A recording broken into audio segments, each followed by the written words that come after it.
Pertama tentunya ini tahun baru, mengucapkan selamat tahun baru.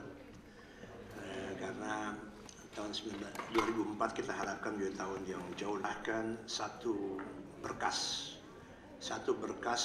tentang dipikirkan tadi yang disiapkan oleh Departemen Keuangan, dan kita juga bertemu dengan Menteri Keuangan dan bertemu juga dengan Kadin Indonesia dan KPN-Kadinnya.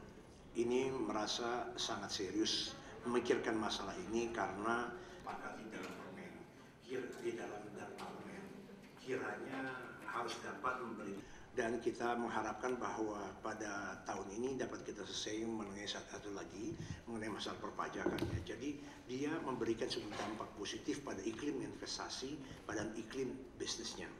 Yang kedua, kita mengharapkan bahwa dengan reformasi perpajakan itu mendapatkan kepatuhan yang jauh lebih besar daripada pembayar pajak. Sehingga dengan demikian maka usaha-usaha ekstensifikasi daripada perpajakan dapat berhasil. Untuk itulah perlu adanya satu penyederhanaan daripada peraturan-peraturan dan kemudian juga mengurangi satu gray areas, sehingga dengan demikian memudahkan wajib-wajib pajak itu untuk mematuhinya. Jadi dalam sini pun kita dalam peraturan-peraturan yang ada pun dan rancangan undang-undangnya kami jelas memberikan satu usulan agar betul-betul penyederhanaan peraturan dan pengurangan gray area itu merupakan satu hal yang diperhatikan di dalam rancangan undang-undang yang akan datang. Asosiasi yang ada dari seluruh betul memberikan secara terperinci apa yang terbaik buat kita, bukan hanya terbaik buat pengusaha, juga terbaik buat pemerintah untuk mengembalikan daripada investasi klimat yang ada. Jadi saudara-saudara, kita juga antara lain memang di dalam kita membicarakan penurunan misalnya daripada tarif itu, kita memang meminta tarif itu dari 30% menjadi 25% PPh-nya itu.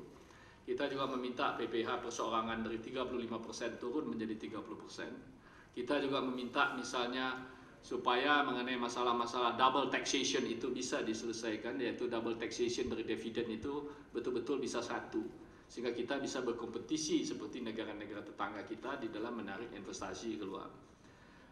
Ini yang kita minta mengenai soal tarif. Mengenai soal kesetaraan, memang kita meminta di sini supaya di dalam salah satu yang diusulkan oleh Departemen Keuangan, pasal 44 misalnya, ada wewenang penyelidik pajak untuk menghukum dan menahan wajib pajak. Ya. Dan saya rasa ini tidak tepat menurut kita, bahwa wajib pajak itu tentu harus jelas semuanya alasannya, sehingga jangan nanti itu dipakai hanya untuk soal-soal yang tidak benar. Jadi ini kita minta tentu ini dihapus. Ya. Jadi kita minta macam kesetaraan itu juga antara lain supaya apa yang dikatakan mengenai yang kita kurang bayar pajak itu supaya itu tertulis. Kita juga akan menjawab tertulis, dan juga kita bisa juga di dalam undang-undang yang akan datang itu kalau ada kesalahan daripada petugas pajak itu kita juga bisa menuntut mereka.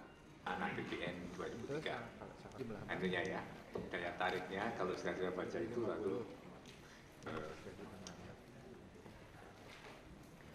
BPN 2003 itu tidak jauh dari rencana yang kita, karena tahun 2003 itu tahun yang penuh peristiwa-peristiwa yang tidak terencanakan sebenarnya, dan oleh sebab itu nanti barangkali Saudara Anggito akan bisa memberikan gambaran juga perjalanan kita selama tahun 2003 ini, apa tantangannya, apa yang kita sesuaikan dan sebagainya. Tapi lebih panjang waktunya dari itu. Pelaksanaan RAPBN 2003 ini dengan defisit sekitar 1,9% dan itu kita capai, itu merupakan suatu langkah maju lagi menuju kepada tingkat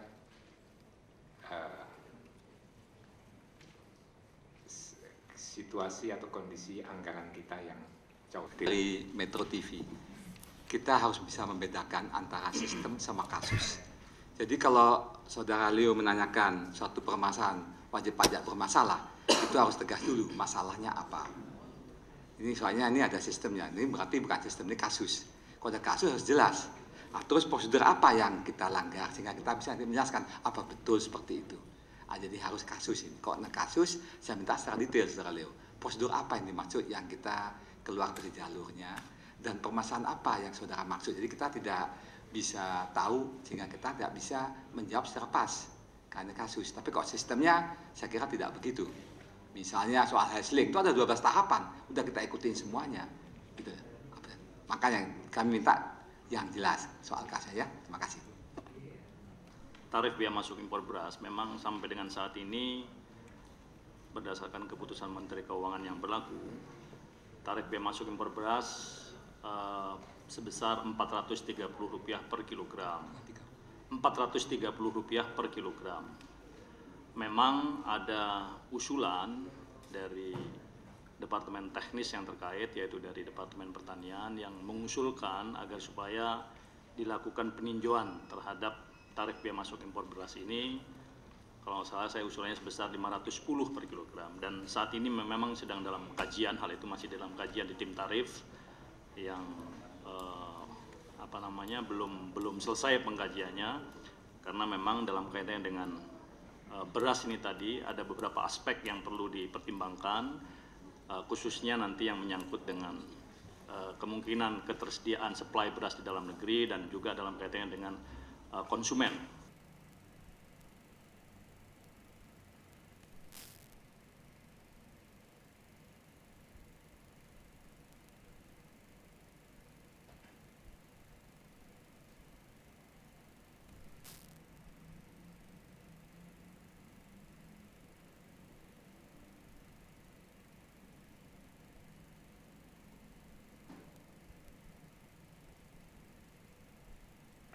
Sehingga apakah betul Pak Harto sudah sehat betul, gitu kan? Apakah mungkin dia masih seperti dulu tetap sakit?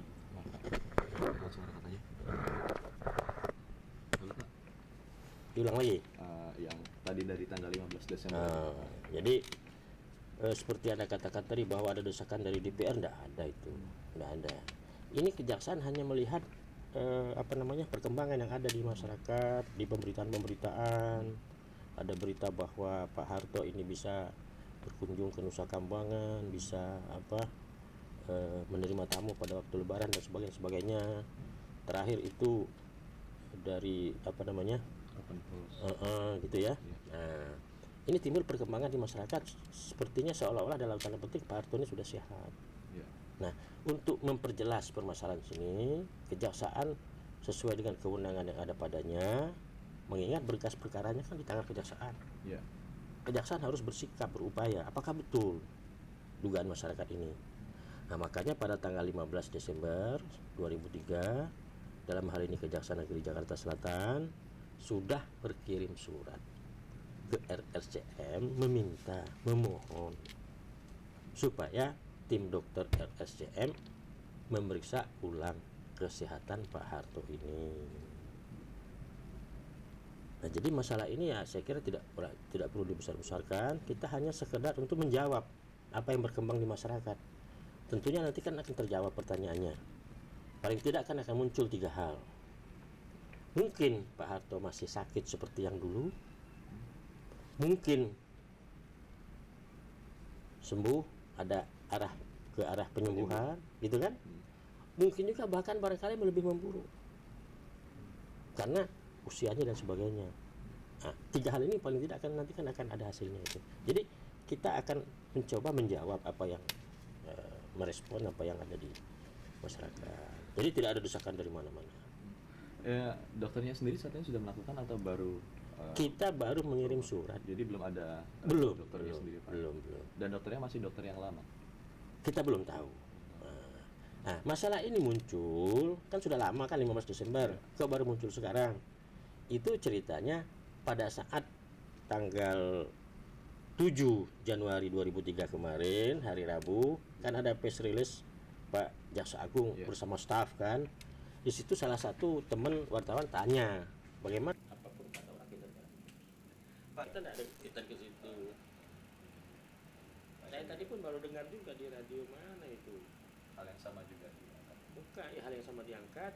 Bahkan ada seorang pendengar itu mengatakan katanya si siapa? Hartono ya? Hartono. PKPB. Mencalonkan diri sebaiknya mencalonkan jadi presiden dan ini berpegang. Kok bisa dia ngomong begitu, bisa berpikir begitu, bisa menganalisa? berarti kan sehat. Kalau yang dikatakan Pak Hartono itu benar, apakah benar atau tidak kesehatannya, yaitu kita mengirim surat ke Sulawesi Selatan. Wah, di Harian Merdeka